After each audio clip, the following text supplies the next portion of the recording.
You are listening to the Love Unplugged podcast, episode 52.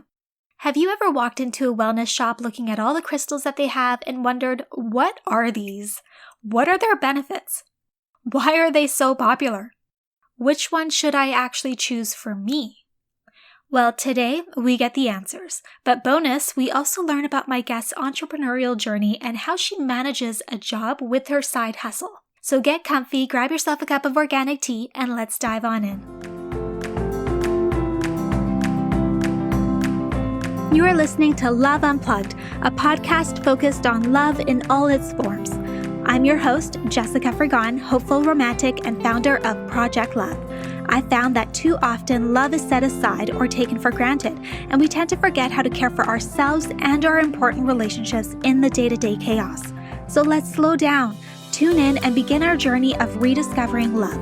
From honest heart-to-heart conversations with real couples and knowledgeable guests to deep dive reviews of new products and services that will help you feel beautiful inside and out. If you're looking for relatable advice or wanting to be inspired by real-life love stories, you've come to the right place. Without further ado, let's get to it.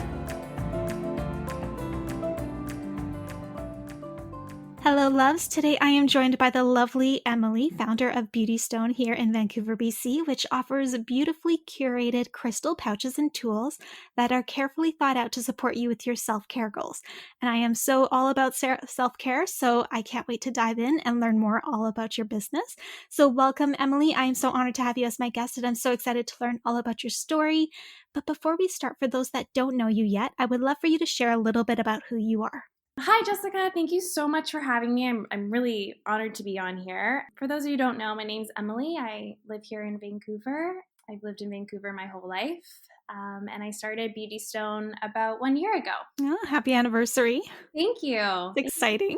Yeah, it is. Yeah, the year flew by. It's crazy. It's crazy, right? Like, I look back at this podcast because I started about May or April or something last year, and I'm like, how is it a year already almost? Yeah. And then I don't know. For me, it's like the 1 year mark is hit. Okay, what are my new goals? What Yes. I want to accomplish? Yeah, it's exciting. All right, so let's go back in time just a bit. What inspired you to create Beauty Stone? Yeah, so over a year ago, I was in an old job, where I just wasn't feeling fulfilled.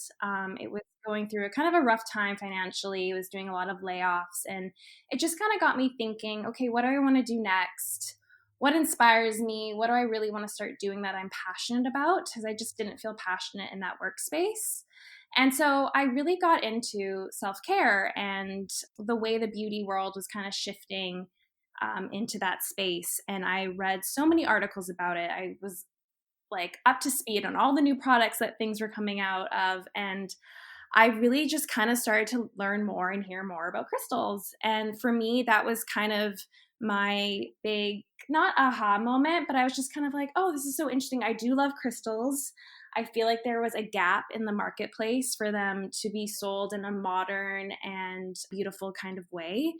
And I just kind of got my brain started thinking about it. And one thing led to another, and I just created Beauty Stone. But I've always been in the digital space. I've always been in the e-com space. And I had previously worked for an online business. So I knew I wanted to go in that direction. It was just a matter of what I want to sell and what is the marketplace missing. Interesting. Okay.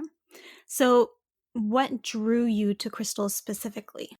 So I have been like a big fan of crystals for about 2 years. I wasn't always into crystals. I definitely started reading about them more and more. And I decided one day to go into a crystal shop, not really knowing what to expect. So I kind of walked in, and because I read so much about crystals, I saw kind of ones that were popular and like the pretty ones. And so I kind of went in there thinking, oh, I'm going to buy like a rose quartz or an amethyst because they're pretty.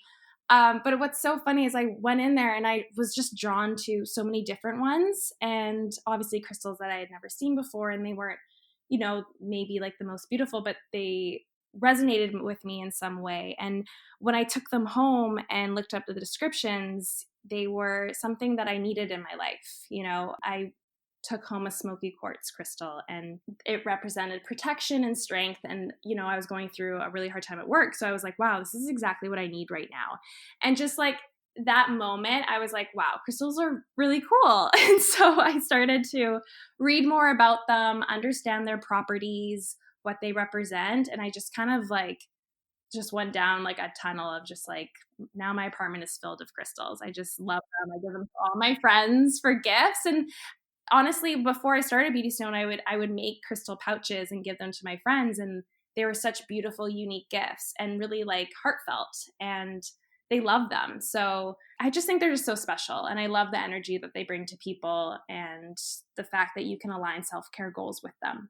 So I want to dive deep into what the benefits of crystals are exactly. There's so many of them. Like I've walked into a crystal shop before and obviously I'm drawn to like the pretty ones as well at first, Yeah. just because they look so pretty. And the weird looking ones that look like pieces of rock or like some other ones, I know that there's benefits to them, but Mhm. there's not a lot of description and I just don't get it. So I want to know, like, what are the benefits of them? What are some common ones that you were surprised of when you were learning all about it? Yeah. Okay. So the number one thing that I like to tell people that I don't think people realize is that crystals are made from a crystalline structure. So what that means is that their energy stays the same constantly. So unlike us humans, our energy changes all the time. If you're hanging out with someone who's negative, you're probably going to end up negative as well. If you're happy and go lucky, you're bouncing off the walls and you have a very high energy. So for us, energy is constantly changing. And what's nice is that we can work with our crystals to kind of raise our energies, raise our vibrations, and kind of resonate their energy onto us. So that's kind of the nice thing and the benefits of crystals. Not only is it like powerful and they teach us and guide us to work with our energies and kind of shift our mood and emotions, but they're also really good for just deepening a connection with ourselves, for sitting down if you're meditating or doing your daily affirmations, to have the crystals with you and goal setting with them. I like to sit down with my crystals and like put mantras into them. What do I want to get out of the day, and what do I want to get out of my crystal that day? So there's just a lot of really good, healthy benefits to them. And I just think above most, just the way that they work with you with their vibrations and energies, I think is really special and really unique and cool. That's amazing. So I'm going to dive in deeper a little bit after because there's some other questions I want to go through. Yeah. But how do you select the best crystal for you? Like, how are you supposed to choose one? Because not all the stores, or if you go on to your online shop, I'm not sure how much of a description you put in there as to exactly what it's for and how it's supposed to help someone in their life and whatnot. Mhm. But some of the stores, they don't always have that available. So how do you know you're picking the right one that you need at that moment? Yeah, it's always a tricky thing. So for me, I like to like ask myself, what do I need? What am I looking for? Especially before you pick out a crystal or before you buy one or go to a crystal shop, you just really want to look to see what you're achieving and what mood you want out of it. It's always good to do your research ahead of time and see, but honestly, it's really what works with you. Your intuition is your biggest thing. And I think just by seeing a crystal and just immediately sparking your interest, like, why did that do that? Why did I pick up the smoky quartz when I went to the store? It's just something about it. Usually you get very drawn to crystals. And a lot of the times they say that crystals choose you, that you don't realize it, but you're going to go in there, you're going to pick up a crystal and take it home. And you didn't intentionally mean to get that crystal. But when you realize what it represents, it is really what you needed at the time. So I think it's really just asking yourself, what do you want? Definitely start with an intention and then just grab whatever speaks to you and just kind of, record maybe what works well with you and what doesn't. Interesting. Now, when you started all this research, were there certain books or online websites, things like that, that made it easier for you to understand what each one was for? Yes, definitely. I went to Chapters and I bought so many crystal books. There's a really good one called The Power of Crystal Healing. And I think it's by Emma Lucy Knowles. She is an incredible person. She has so much information. It's a really good like first starter pack. There's also another website that I use a lot. I'm forgetting the name right now, but I think it's energy something. I'll get back to you on that. But there's is a lot of information out there on crystals, and it's definitely good to do your research and definitely know which sites are trustworthy and which aren't as well. So that leads me into my other question. So, where do you source your crystals, and how would someone know that they're getting a quality crystal versus something that maybe isn't even a crystal, I guess? Yeah, that's a good point. It's really hard, especially online, to know that you are getting a good quality crystal. For me, I sourced, well, like anything, trial and error when I first started. I would buy from a bunch of vendors and see which ones were good and which ones weren't.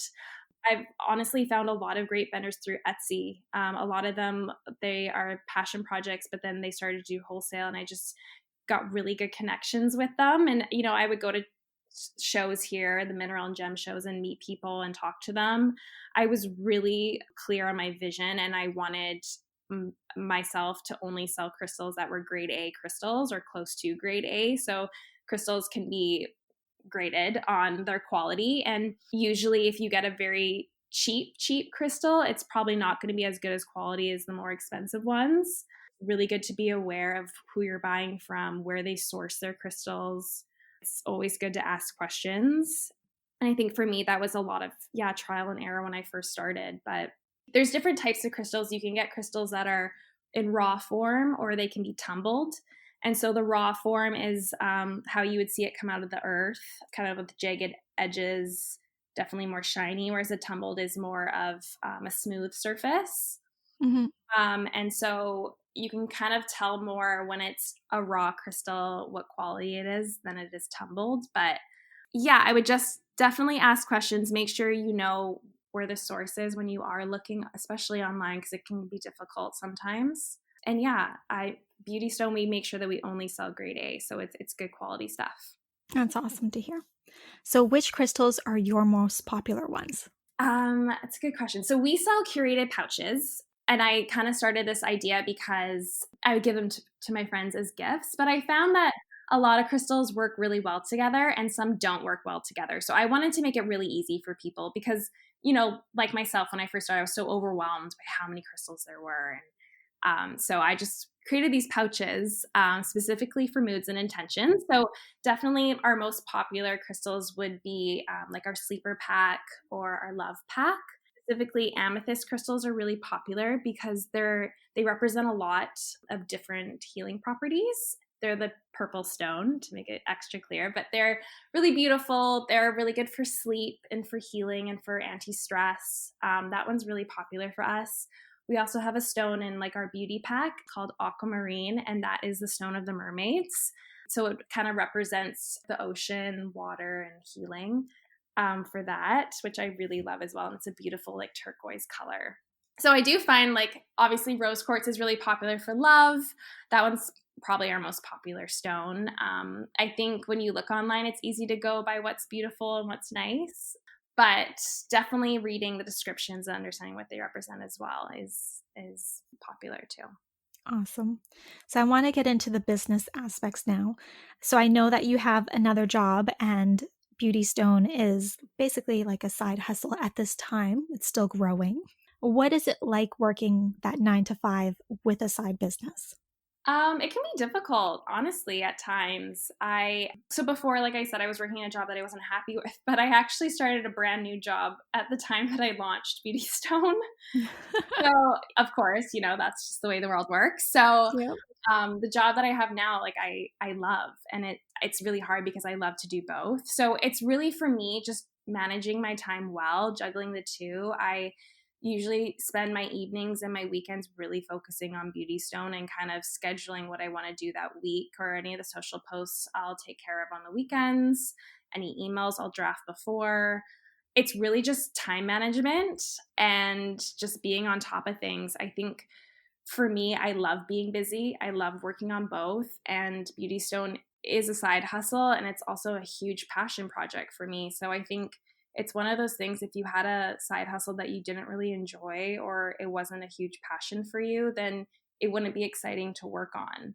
So I think it's just for me knowing that I love doing both. When I get emails or DMs being like, I love these crystals. Like, thank you so much. I was looking for help with sleep and I got it. And like just those little reminders that I'm doing something right. And even when I do like the pop-ups on the weekends and I get to meet everyone and showcase like all my crystals, it's just such an amazing feeling to be a part of the community. And so for me, it's just, I don't want to stop either or right now, but I'll get to a point where I'll have to choose one. But right now, Beauty Stone is a huge focus for me, and it's just juggling my time well. Gotcha. I totally understand that. Yeah. So what do you struggle with most when you started your business and now, and how do you navigate that? Like, is it, navigating the unknown because now you're running a business and you're having to wear many hats? Or maybe you have like the business is like bringing to service insecurities or negative self-talk, things like that, that you have to now navigate. Oh yeah, I mean, absolutely. When I first started, I knew nothing, truly. Like they really do say like Google is the most powerful tool because I was Googling everything I possibly could. I think my biggest thing for me is just fear that of failure. And I know that resonates a lot with people, but I have a full-time job and I was like, oh, I don't want to tell anyone in case they think it's dumb or they think it's stupid. And then it's just like, will it even work out? Should I, be shouting it off the rooftops or keeping it to myself until I think it's perfect to launch? And as any business owner will say, like it's never going to be perfect in your eyes. You're always going to be wanting to change something or do something different. So I think for me, it's just kind of overcoming the fear I have and, navigating the unknown where I just asking for friends' help. I have a really great mentor who I work with, and she's amazing, and she helps me kind of conquer some questions as well. But Mhm. yeah, at first, honestly, I just Googled everything, and I just kind of wrote out all my questions ahead of time before I even started. Is this possible? Can I do this? But honestly, if you put your mind to it, you can do it. Definitely. I think that if you're super passionate about it, you'll find a way to get it done, regardless of whether you're scared or not. Yeah, absolutely. And I think there were certain points where I was like, oh my God, I can't do this. And then sure enough, the next day I'd be in a better mood and I'd be like, okay, I'm going to do this today. I always found that when I got into a place where I was like, oh, I suck. This whole thing sucks. I'm never going to make it. I like make myself step away. Yeah. Because at that point, I'm going to make a bad move. I'm going to, put something out there that has the wrong energy attached to it. And I'm just going to be like not in the right mindset to do anything constructive. So I always take a break, step away, and then I come back to it the day after because I always need one day to kind of shift out of something. But like if you're definitely in that place, step away. Yeah, no, I completely agree with that. There's been definitely many moments where yeah, you just need to step away and rethink things and the next day you find a solution. Totally. So, how do you set yourself up for success? Like, what is your routine? Whether it's like a morning routine that helps you kind of get started for the whole day, because now you're going to be working your 9 to 5. Plus, when you get home, you have to also do your side hustle responsibilities. So, how do you make sure that your day is set up to be able to go that long haul? Yeah, well, for me, I think I always kind of prep the night before because I am like not a morning person. As much as I wish I could admit I was, I am not. So I usually prep everything the night before. I find that I try and get a workout in the morning. I want to wake up, just kind of sweat right away and then come home and shower and get ready for work and make myself like a nice smoothie. And then at least when I come home in the evening, that's already out of the way and I can actually get into doing work and doing other things. Before, it was hard for me to wake up even early to do workouts in the morning, but I now have realized that it just makes me way more productive. And it kind of sets my mind for the day. And it's just a nice way to wake up. Awesome. So, with having so much on your plate and you're working very long hours each day, I'm sure that you have time to kind of focus on yourself like you do in the mornings when you go and work out and whatnot. But do you have any other routines that you put in there to take care of your emotional, physical, and mental needs? Yeah, of course. I find sometimes when I come home, especially from a busy day, like I'll just take a few minutes to meditate myself. It's just kind of a nice way to kind of like get back into my body and, what were those goals for the day? What do I want to get out? I think daily affirmations are amazing as well. And I don't really have time to journal in the morning, but sometimes I'll do it when I come home right from work or right before bed. I just find myself the most productive too, like right before bed. So I think it's important to have those moments to yourself, even like when I get ready for bed and my like beauty routine at nighttime. Like I really take the time then to just be with myself.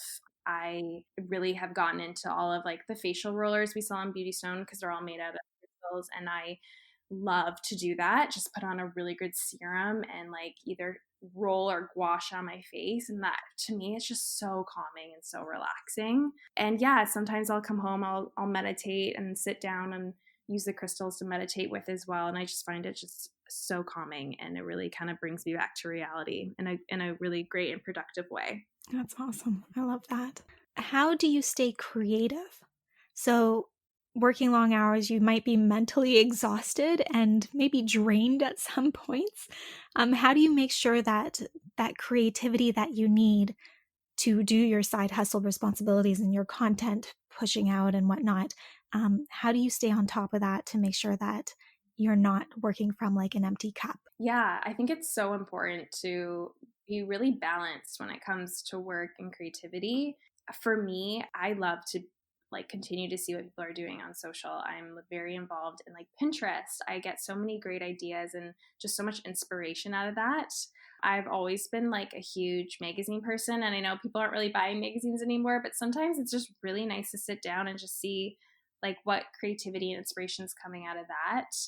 Yeah, for me, I try to make the most out of my day. I just definitely need breaks in between the days too, like a mid morning break, a mid afternoon break, and just kind of read articles, see what's changing, what's going on in the world, and what people are up to.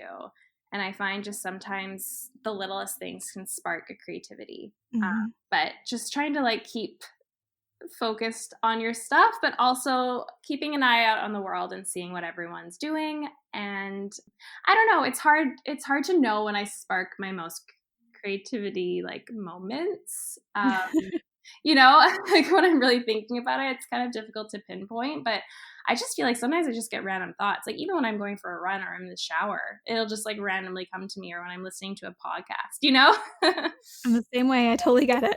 Yeah, and like I was reading a really great book last week, and I just had to stop reading it, and I just started writing down all these notes for Beauty Stone on the back of the book.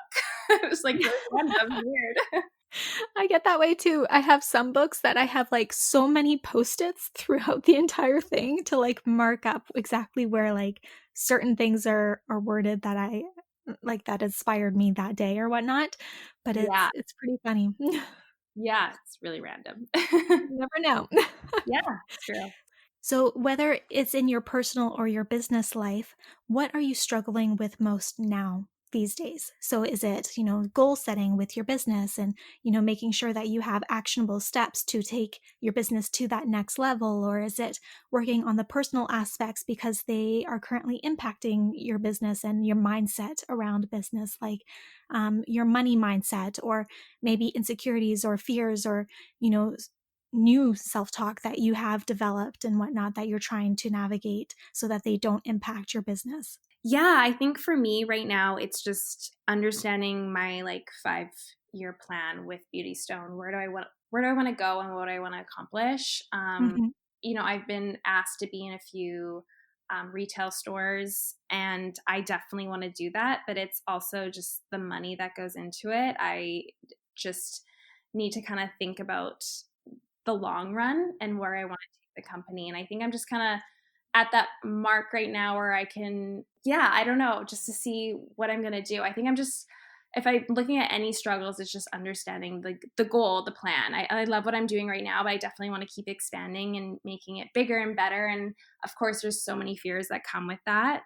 And what is the gain and like the money behind that. So it's just really, for me, I need to think of a clear plan. I'm pretty good with goal setting, and I'm pretty good with accomplishing my goals. I just really need to find the time more than anything. Gotcha. All right.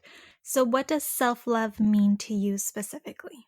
So it's different for everybody. Everybody has their own unique practice based on their own needs, but I'd love to learn what it means to you. Yeah, I love self-love. I love love, but, Me too. yeah. For me, it's just taking those times out of the day for yourself and not feeling guilty about it either. Like it's okay to have those moments to be selfish and just having a moment to like pamper yourself or taking longer in the shower or taking a longer beauty routine in the morning or the evening. Like I really find for me with self-love, it's sitting down with my blanket and a nice cup of tea and either like reading a really good book or binge watching Real Housewives. Like it could be either or, but like sometimes I feel guilty reading a book because I'm like, oh shoot, I should be doing something else. But I think it's really important to have those moments. I do a lot of like self-love honestly through my nighttime beauty routine. To me, that's just like my ritual every single day. And like I said, I think it's really important sometimes to kind of take a step from your busy life and meditate and journal. And I think those are really great ways to showcase self-love as well. I agree with that. So I have some questions from the community that they are wanting to ask you. Yeah. So the very first one is, which is your favorite most used crystal? So my personal favorite is my smoky quartz, which I talked about before. It was like one of the first crystals I bought myself, and I literally take it with me everywhere I go. It is always in like my purses, or in like my carry-on luggage. I have it in my pocket when I have to go do interviews or podcasts. Like I take that baby with me everywhere, and it just makes me just feel awesome and ready to go. I also have a really beautiful clear quartz in my house that was my parents that my mom gave to me. And it's kind of one of those things where I didn't even realize how much my parents love crystals until I went to their house and I was like, oh my gosh, you have crystals everywhere. Like it was it was so strange. It was so crazy. So that one I hold very dear to my heart as well. That's crazy. My Yeah. mom's the same way. I grew up, she's an energy healer. So I grew Oh, up with a lot of that type of stuff when I was young, but it didn't hit me until I was going through some of her boxes and I found an entire box full of crystals. And I'm like, what the hell? Like, you have all of these just sitting here in a box and you're not even yeah. using them anymore? I'm like, I'm taking them now. I know. Yeah, same. Like they were just like sitting in like the office with like dust on them. And I was like, oh my Yeah. God, give these babies some love. You know how expensive these suckers are? Yeah. All right. So, how do you personally use your crystals? How are they part of your self care routine? So, I know you use some tools for your beauty routine and you have them, like you carry the smoky quartz around with you, but how do you actually use it? Yeah. So, what I like to do is when I sit down to meditate, I'll have specific crystals in my hand for what intentions I want to set. So, depending on what I want or what I want to get out of the day, I'll sit down, I'll have the crystals in my hand, and I'll just kind of have a few minutes to myself. Like a good 5 minutes is good. And then as I'm meditating, I'm asking myself, okay, what do I want? And then with that, I'll put a mantra and intentions into the crystal. So, just saying kind of a mantra of maybe like 5 times and not saying like, I want this, but like, I'm going to get this and putting them into the crystal. And then that way, every time I see those crystals, I'm reminded of my goals, of my intentions. And it's just a really beautiful reminder to keep doing and keep going. So I really like to do that. I have crystals on my bedside table that are great for sleep because I moved into a new place and I was getting really weird dreams. I think it's just being in a new place. So I started to put specific crystals on my bedside table and I found that it's really helped as well. And yeah, and then I also use our crystal rollers and our crystal gua shas for my nightly routine as well, which I just love. And I think it's just the best to add to anyone's beauty routine. What do they do? Like, what are the benefits of them on your skin? Yeah, so the facial rollers, they're really good for like contouring your face, to kind of help get rid of wrinkles. They're really good for lymphatic drainage. For anything, if you put serum on your face, and sometimes like when I'm doing my beauty routine, I'll put my nighttime serum or moisturizers on, and then I'll go to bed and it gets all over my pillow, and like Mhm. that's not great. So No. I find that when I use my serums and then I use the roller on top, you're really helping to get the serums into the skin. You're really working the skin. And I find that's really helpful before I get into bed. With the gua shas, it's definitely a little harder to use. It's definitely better for your skin if you really want to like depuff and to use it for lymphatic drainage. You're really going to notice a difference with those. They're just super calming and super relaxing as well. I mean, I'll be sitting on the couch and just rolling my face because it just feels good. And, you get benefits out of it, but it's also just very calming and relaxing. All right. I'm going to have to do that. Yeah. I have one, but I haven't used it yet. Oh, yeah. No, you definitely should. And it doesn't take long, especially a roller. Like, it's pretty quick. Awesome. I'm definitely going to do that. So third question is, what is your favorite way to unwind? I think for me, just kind of making a really nice meal with my boyfriend and kind of sitting down and watching a movie at the end of the day is a really great way to unwind. I love sitting in bed and reading a good book or, taking a bath even is just so calming and relaxing. Yes, it is. I can second that. Mm-hmm. What is your favorite Netflix show to binge right now or maybe just to watch? So I just finished Love is Blind, like I feel like everyone in the rest of the world. I haven't seen it yet. Oh, you haven't? Oh, it's really good. Yeah, that one was a really great one to watch. And then now I'm randomly got onto Schitt's Creek. Have you seen that one? Yes. Yeah. Are you just starting? Yeah, I just started it. Oh, it's so good. It's so good. I started hearing so much about it because I guess they just ended the series. And so I was like, oh, I should get into this. And then I was hooked after the first episode. I mean, I love Dan Levy. So I was like, I don't know how I didn't watch this before, but it's really good. Like, it gets so much better. Oh, really? Oh, that's good to know. Yeah, you're going to love it. I definitely recommend it. Oh, sweet. Okay, great. All right. If anybody wants to learn more about you, where can they connect with you? Yeah, so please visit us on social at Beautystone Co. I am posting daily and I love to kind of reach out to the community there. You can also check out our website at beautystoneco.com. And yeah, sums it up. Awesome. Yeah. All right. Well, thank you so much, Emily, for sharing your story and advice, but for also giving us a better understanding of how crystals can actually benefit our health. No problem. Thank you so much for having me.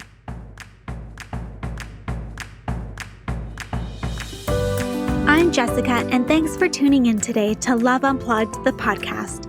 If there are any questions or topics you'd love answered on the show, head on over to www.projectloveco.com and share your request with me. If you haven't yet, go to iTunes and subscribe, rate, and review this podcast and share it with a loved one. Your feedback means the world to me, and the community we've created is what fuels our discussions here. After all, this is all for you. Join me next time for another unplugged conversation.